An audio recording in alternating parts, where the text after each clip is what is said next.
नमस्कार साथियों। आप लोगों ने होली का त्यौहार बहुत ही धूमधाम से मना लिया होगा, रंग भी लगा होगा। तो चलते हैं हम अपने TET C TET super TET और पुलिस लेखपाल और जो भी अन्य हिंदी की तैयारी संस्कृत तैयारी लोग कर रहे हैं उनके अगले सेट की ओर। तो सेट नंबर 12 में जो क्वेश्चन पूछे गए थे उसके आंसर हम आपके सामने प्रस्तुत कर रहे हैं। आप लोग मिला लीजिए। माधव हम परिणाम निराशा, जो पंक्ति है वह विद्यापति की है। जंग नामक रचनाकार श्रीधर जी हैं। इश्क नामा का दूसरा नाम विरही और इसके लेखक हैं सुभाना दंपति विलास जी और इनका शॉर्ट नेम बोधा भी कहा जाता है। हिंदी साहित्य का आधा इतिहास, ये रचना है डॉक्टर सुमन राजे की, 2003 में और चौथे तार सप्ताह में प्रकाशित हुई थी। भोगी कुसुमायुध योगी सा बना दृष्टिगत होता है, में अलंकार होगा उपमा, सा सम आदि आ जाता है तो इसकी पहचान है उपमा की। छठे क्वेश्चन की ओर चलते हैं। लहरी ध्वजा फड़की भुजा, बलिदान की ज्वाला उठी, इसमें रस बताना। सभी लोग को इसमें कन्फर्म हो गया होगा कि वीर रस ही होगा। सातवें क्वेश्चन की ओर चलते हैं। भारतीय जन नाट्य संघ की स्थापना 1939 में हुई थी। कुसुमायुध का पर्यायवाची कुसुमायुध यानी कामदेव जी का है। आमा उपन्यास बहुत ही चर्चित और पेपर में कई बार पूछा जाने वाला क्वेश्चन है, चित्रा मुदगल जी का है। कुंभी का पर्यायवाची, कुंभी का मतलब जलकुंभी नहीं होगा भाइयों, यहाँ पर कुंभी का पर्यायवाची होगा हाथी। तो साथियों ये रहे 10 के 10 क्वेश्चन के आंसर। और चलते हैं हम संस्कृत की ओर। रैवतक पर्वत का वर्णन किस काव्य में किया गया है? तो शिशुपाल वध, जो महाभारत है उसी से लिया गया है शिशुपाल वध। दूसरा है कवि शेखर की उपाधि के आचार्य कौन है? तो राजशेखर। शेखर से आप लोग मिला लिए होंगे, शेखर राजशेखर। प्रतिमा नाटक के अंकों की संख्या 7 है। विक्रमादित्य के 9 रत्नों में शामिल कवि कौन है? कालिदास हैं। कालिदास जो लिखा है बिल्कुल सही लिखा है, ये वर्तनी में आ जाता है। तो आप लोग ध्यान दीजिए, कालिदास को बिल्कुल याद कर लीजिए क्योंकि यहाँ से क्वेश्चन बने हैं और बनते रहेंगे। किस कवि की वाणी को नारियल के फल के समान माना गया है? भारव जी को, आचार्य भारव की। पितरों में समास, द्वंद्व समास सूत्र है एक से द्वंद्व, हरे सेते में संधि, तो स्तुत संधि होगी। आप लोग मिला लिए होंगे, समझ गए होंगे क्यों? क्योंकि जो स है दोनों में एक ही जगह है। अगर मूर्धा होता तो यहाँ भी मूर्धा होता और संधि भी मूर्धा वाली होती। उपसर्गों की संख्या कितनी होगी? तो संस्कृत में आप लोग जानते ही होंगे, संस्कृत में उपसर्गों की संख्या 22 है। अजा शब्द में प्रत्यय क्या होगा? टाप। तो स्त्री के जो 4 प्रत्यय हैं उसी का एक हिस्सा है टॉप, टाप डाप डिश डीप, उसी से टाप। नगा पर्यायवाची किसका है? तो गिरी का है, यानी पर्वत का है। तो साथियों ये रहे आपके क्वेश्चनों के आंसर। अब चलते हैं हम सेट नंबर 13 की ओर, जो क्वेश्चन आपके लिए बिल्कुल तैयार हैं। तो साथियों आपको हमारे जो प्रश्न दिए जा रहे हैं कैसे लग रहे हैं? अगर आपको पसंद आ रहे हों तो अपने साथियों के ग्रुप में, साथियों के पास शेयर करिए ताकि उनको भी इन क्वेश्चनों की जो अभूतपूर्व श्रृंखला चल रही है, इन क्वेश्चनों को उनके तक पहुंचाया जा सके और वो लोग भी इसका लाभ उठा सकें। चलते हैं अगले सेट की ओर। तो साथियों ये प्रस्तुत हुआ आपके सामने सेट नंबर 13 के क्वेश्चन, हिंदी और संस्कृत के अभूतपूर्व और बहुत ही प्यारे क्वेश्चन जो शायद आपको कहीं मिलते ना होंगे। पेपर में और प्रैक्टिस सेट में बहुत ही छटे हुए क्वेश्चन लिए जा रहे हैं जो आपके सामने दिए गए हैं। आप लोग इनके आंसर देने की कोशिश करें। अगर नहीं हो रहा है तो अगले वीडियो में यानी सेट नंबर 14 का जो सीरीज आएगी उसी में आपको इसके आंसर मिलेंगे और फिर से 10-10-20 क्वेश्चन आपको दिए जाएंगे। यही सीरीज हमारी चल रही लगातार। 10 क्वेश्चन हिंदी के, 10 क्वेश्चन संस्कृत के दिए जा रहे हैं और आपको इनके आंसर देने होते हैं, तो आप लोग दीजिएगा। उल्लास का विलोम क्या होगा? दूसरा है वार्ता का तद्भव क्या होगा? तीसरा है मंदार का पर्यायवाची शब्द क्या होगा? जो मृत्यु के समीप हो। अगला क्वेश्चन है, हाँ तो जो मृत्यु के समीप हो इसे क्या बोलेंगे हम? एक शब्द में वाक्यांशों के लिए एक शब्द का है ये। आँख खुलना जो मुहावरा होता है इसका अर्थ क्या होगा ये बताना है। महाभोज कहानी किसके द्वारा लिखी गई है, साहित्य से क्वेश्चन है। शेखर एक जीवनी जो उपन्यास है किसके द्वारा लिखा गया है, ये भी साहित्य से है। ज्योत्सना नाटक है तो ज्योत्सना की वर्तनी भी आती है, इससे आप बिल्कुल ध्यान से देखिए और इसकी वर्तनी का भी जो सही रूप होगा वो आपको सामने लिखा ही है। तो इसका नाटक किसका है ये बताना है। हिंदी का प्रथम सौ गीत किसके द्वारा रचित है ये बताना है। हिंदी साहित्य को आधुनिक गद्य काल का नाम किसने दिया था, आपको ये बताना है।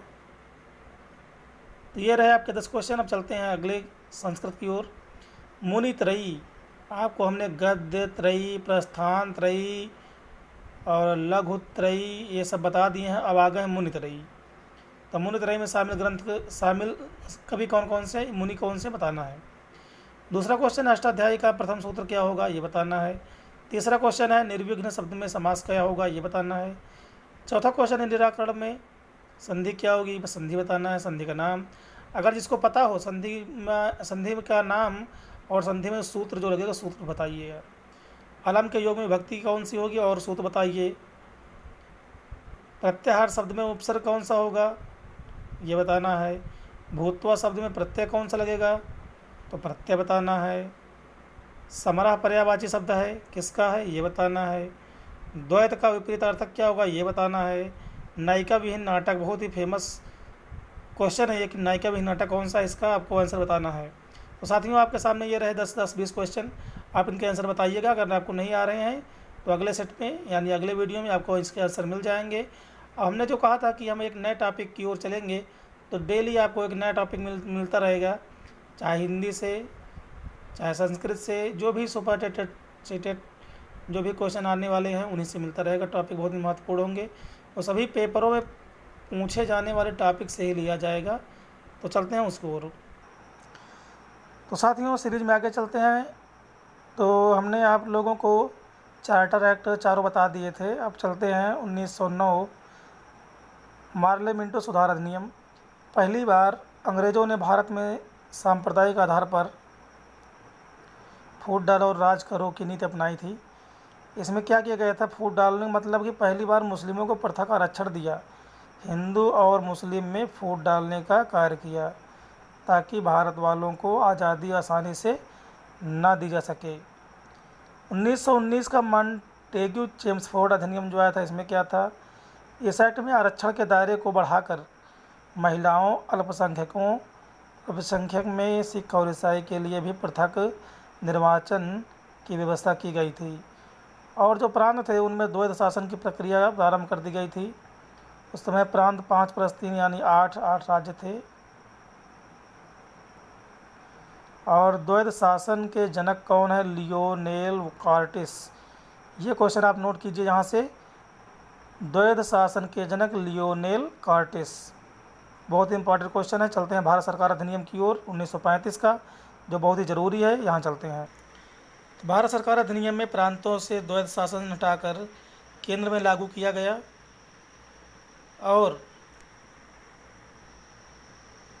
और म्यांमार यानी वर्मा को भारत से अलग किए जाने का प्रावधान भी कर दिया गया। सीएजी यानी कैग के पद का सृजन किया गया। इस अधिनियम के माध्यम से वायसराय को समस्त प्रांत तथा भारत के भी मुख्य उत्तराधिकारी बना दिया गया।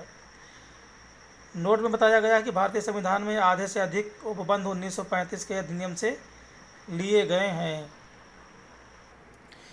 अब चलते हैं अगले टॉपिक की ओर, यानी क्रिप्स मिशन 1942 में आया था। सर स्टेफन क्रिप्स की अध्यक्षता में ब्रिटेन से क्रिप्स प्रस्ताव पारित किया गया। इसके तहत भारत और पाकिस्तान को पृथककरण के लिए कहा गया, यानी भारत और पाकिस्तान का जो बंटवारा हुआ था 1942 के क्रिप्स मिशन में ये बात कही गई थी कि अलग करना है। मुस्लिम लीग द्वारा क्रिप्स प्रस्ताव इसलिए अस्वीकार कर दिया गया क्योंकि मुस्लिम लीग सांप्रदायिक आधार पर विभाजन चाहती थी। अगला इसमें टॉपिक है, कांग्रेस ने इसीलिए इसे अस्वीकार कर दिया क्योंकि किसी भी आधार पर विभाजन नहीं चाहती थी। कांग्रेस के लोग चाहते थे भारत विभाजन ना हो, लेकिन मुस्लिम लीग चाहते थे कि भारत का विभाजन सांप्रदायिक तौर पर हो जाए। अगला पॉइंट, महात्मा गांधी ने क्रिप्स मिशन को पोस्ट डेटेड चेक कहा, जबकि जवाहरलाल नेहरू ने इसे डूबते बैंक के नाम का उत्तर दिनांकित चेक कहा। तो यहाँ से बहुत ही टॉपिक, यानी जो टॉपिक चल रहा है क्रिप्स मिशन का पॉइंट नंबर लास्ट वाला, कि महात्मा गांधी ने इसे पोस्ट डेटेड चेक कहा, तो जवाहरलाल नेहरू ने इसे टूटते डूबते बैंक के नाम का उत्तर दिनांकित चेक कह डाला। कैबिनेट मिशन 1946 में क्या बताया गया? स्टीफन क्रिप्स हैं, व्यापार मंडल के अध्यक्ष थे। लॉर्ड पैथिक लॉरेंस मिशन का अध्यक्ष थे, और एबी अलेक्जेंडर नौसेना का अध्यक्ष था। ये सब मिल करके कैबिनेट मिशन लेकर आए थे 1946 में। कैबिनेट मिशन के अनुसार भारत और पाकिस्तान को पृथक संविधान बनाना होगा। यह जो कथन है, यह कैबिनेट मिशन की जो मीटिंग हुई थी उसी में प्रस्ताव पारित किया गया था। और इसी में देशी रियासतों को भारत पाकिस्तान के साथ सम्मिलित होने अथवा स्वतंत्र रहने की स्वतंत्रता भी दी गई थी। जो हैदराबाद है और कश्मीर है, ये उसी के हिस्सा था। संविधान का निर्माण संविधान सभा द्वारा किया जाए, जो कि अप्रत्यक्ष विधि से जनसंख्या के आधार पर चुने जाएं। 10 लाख जनसंख्या पर एक प्रतिनिधि उस समय होना चाहिए था। तो अगला आया है स्वतंत्रता अधिनियम 1947। बहुत ही ज़रूरी टॉपिक है, इसे हम लोग पढ़ेंगे और समझेंगे।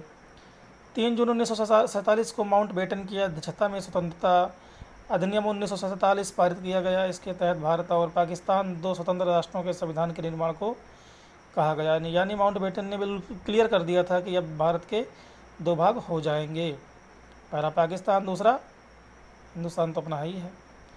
देशी रियासतों के संदर्भ में भारत या पाकिस्तान के साथ रहने या अलग रहने को कहा गया है। भारत का गवर्नर जनरल माउंटबेटन तथा प्रधानमंत्री जवाहरलाल नेहरू एवं पाकिस्तान का गवर्नर जनरल मोहम्मद अली जिन्ना तथा प्रधानमंत्री लियाकत अली को बनाए जाने को कहा गया। तो नाम आपको याद रखने होंगे, इनको बिल्कुल आप याद कर लीजिए। अर्थात 15 अगस्त 1947 को भारत और पाकिस्तान 2 देश स्वतंत्र किए जाएंगे। संविधान का गठन देख लीजिए कैसे हुआ। जो संविधान का गठन हुआ था उसमें 389 कुल मिलाकर सभी सदस्य थे, और 389 में 292 राज्यों से थे, 93 देशी रियासतों से थे, और चार जो थे वो चीफ कमिश्नरी प्रांत से लिए गए थे। संविधान सभा के सदस्यों का चुनाव अप्रत्यक्ष विधि से किया गया था, यानी डायरेक्ट किसी ने वोट नहीं दिया था। कुल 389 सदस्यों में से 15 महिला सदस्य चुनी गई थी। सदस्यों के निर्वाचन में डॉक्टर भीमराव अम्बेडकर प्रारंभ में बंगाल से, किंतु बाद में मुंबई प्रेसिडेंसी पुणे से एम जयंकर का स्थान खाली करा के चुना गया था इनको। यहाँ से क्वेश्चन आता है कि संविधान सभा की जो पहली बैठक हुई थी कब हुई थी? तो 9 दिसंबर 1946 को हुई थी, और इसके अध्यक्ष चुने गए थे डॉक्टर सच्चिदानंद सिन्हा।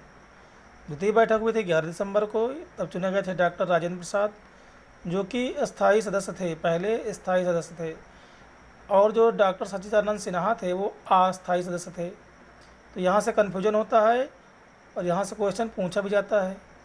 अगर पूछे कि पहला अध्यक्ष किसे चुना गया था, तो हम लोग डॉक्टर सच्चिदानंद सिन्हा को ही चुनेंगे। तृतीय बैठक जो हुई थी 4 दिसंबर को, यानी 2 दिन के अंतराल पर हुई थी। तो तीसरे वाले में पंडित जवाहरलाल नेहरू थे, और यही उद्देश्य प्रस्ताव को पारित किया गया था तीसरी बैठक में। संविधान का निर्माण करने के लिए कुल 14 दिनों की बहस हुई थी। इसमें 3 वाचन संपन्न हुए और 12 अधिवेशन में संपन्न हुए थे। अलग अलग समितियों के माध्यम से भारतीय संविधान 2 वर्ष 11 माह 18 दिन में बनकर तैयार हुआ था। तो जो हाईलाइटेड है इसे आप बिल्कुल याद कर लीजिए, यहाँ से क्वेश्चन बनते ही बनते हैं। अब चलते हैं आगे अगले पॉइंट पर। 26 नवंबर 1949 को संविधान पूरी तरह से बनकर तैयार हुआ, तथा इसी दिन संविधान को अंगीकृत कर लिया गया। डेट याद करिए, 26 नवंबर 1949। संविधान सभा की अंतिम बैठक 24 जनवरी 1950 को हुई, तथा इसी दिन राष्ट्रीय संकेतकों को स्वीकार किया गया। संकेतकों में आप लोग जाने गए होंगे, संकेत जो राष्ट्रीय संकेत होते हैं। 26 जनवरी 1950 को संविधान पूरे देश में पूर्ण रूप से लागू कर दिया गया, तथा इसी दिन राष्ट्रीय चिन्ह को स्वीकार किया गया। राष्ट्रीय चिन्ह 26 जनवरी 1950 को स्वीकार किया गया। साथ ही वीडियो काफ़ी लंबा होता जा रहा है, लेकिन अब बिल्कुल महत्वपूर्ण टॉपिक है। भारतीय संविधान के प्रमुख स्रोत कौन कौन से हैं, कहाँ से लिए गए हैं और कहाँ से क्या लिया गया है, ये जान लेते हैं। बाकी आगे हम अगले वीडियो में चर्चा करेंगे, 1 मिनट में और पूरा कर लेंगे हम। तो भारतीय संविधान के प्रमुख स्रोत कौन कौन से हैं और क्या कहाँ से लिया गया है, इसके बारे में बात करेंगे। विधि का शासन, मंत्रिमंडलीय व्यवस्था, एकल नागरिकता, संसदीय विशेषाधिकार ब्रिटेन से लिए गए हैं। एकात्मक संघीय व्यवस्था, लोक सेवा आयोग, शक्तियों का विभाजन, राज्यपाल का कार्यकाल, न्यायपालिका का ढांचा 1935 के जो अधिनियम है उसी से लिया गया था। मूल अधिकार, न्यायिक पुनरावलोकन की शक्ति, उपराष्ट्रपति का पद, उच्चतम और उच्च न्यायालय के जजों को हटाने जाने की प्रक्रिया अमेरिका से ली गई है। राष्ट्रपति की निर्वाचित समिति, राज्य के नीति निर्देशक तत्व, राज्यसभा के सदस्यों का नामांकन आयरलैंड से लिया गया है। संघात्मक व्यवस्था, मजबूत केंद्र कनाडा से लिया गया, क्योंकि कनाडा अमेरिका का है और वहाँ से बिल्कुल मजबूती के साथ डटा हुआ है, अमेरिका का हिस्सा है। गणतंत्रात्मक व्यवस्था, एकता व ध्रुवता यानी एकता बंधुत्वता का सिद्धांत फ्रांस से लिया गया है। सामाजिक, आर्थिक, राजनीतिक न्याय मूल कर्तव्य रूस से लिए गए हैं। समवर्ती सूची, संसद के दोनों सदनों की संयुक्त बैठक, व्यापार के और वाणिज्य, ये हिस्सा ऑस्ट्रेलिया से लिया गया है। आपातकाल तथा मूल अधिकारों का स्थगन जर्मनी से लिया गया है। संविधान संशोधन, राज्यसभा के सदस्यों का निर्वाचन दक्षिण अफ्रीका से लिए गए हैं। विधि द्वारा स्थापित प्रक्रिया जापान से ली गई है। साथियों, ये रहे आपके सामने इतने सारे बहुत ही महत्वपूर्ण टॉपिक। अब हम अगले दिन किसी अगले टॉपिक पर बात करेंगे, तो उसके लिए बिल्कुल आप लोग तैयार रहिए, हम भी तैयार रहेंगे और आपके सामने प्रस्तुत होंगे किसी नए टॉपिक को लेकर जो पेपर में बहुत ज़्यादा पूछा जाता है। नमस्कार साथियों, आप लोग वीडियो को ज़्यादा से ज़्यादा सब्सक्राइब कर लीजिए, शेयर कर दीजिए। आप लोगों को वीडियो देखने के लिए बहुत बहुत धन्यवाद।